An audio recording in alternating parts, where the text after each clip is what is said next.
അപ്പൊ വെളുപ്പിനെ തന്നെ ഓട്ടപ്പാച്ചിൽ തുടങ്ങിയിട്ടുണ്ട് കേട്ടോ. അപ്പൊ രാവിലെ എഴുന്നേറ്റ് വരുമ്പോ തന്നെ കുറച്ച് കുടിവെള്ളം ഉണ്ട് ആദ്യം തന്നെ വെക്കുന്നത്. അതിനുശേഷം പിന്നെ ചോറ് വാർത്ത് വെക്കും. അപ്പം റൈസ് കുക്കറിൽ തലേദിവസം തന്നെ ചോറ് ഇട്ട് വെക്കും കേട്ടോ. ചോറ് വെച്ചതിന് ശേഷം പിന്നെ അഞ്ചേട്ടന് കൊണ്ടുപോകാനുള്ള ചോറ് മാത്രം ട്ടോ വാർത്ത് വെക്കുള്ളൂ. അത് കഴിഞ്ഞിട്ട് ഞങ്ങൾക്കുള്ളത് ഉച്ചയാകുമ്പോഴത്തേക്കാണ് ട്ടോ എടുക്കുള്ളൂ.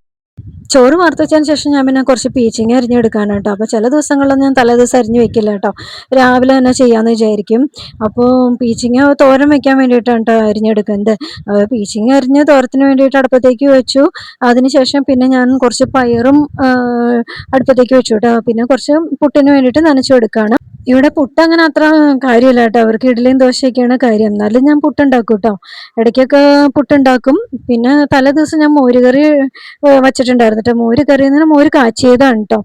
അപ്പോൾ അതും കൂട്ടിയിട്ട് അഞ്ചേട്ടന് ലഞ്ച് ബോക്സ് റെഡിയാക്കി വെച്ചു കേട്ടോ. പുട്ടൊക്കെ റെഡി ആയിട്ടുണ്ട്. പുട്ടും പയറും എല്ലാം റെഡി ആയിട്ടുണ്ട്. പിന്നെ അഞ്ചേട്ടൻ്റെ ലഞ്ച് ബോക്സ് റെഡിയാക്കി വെച്ചു.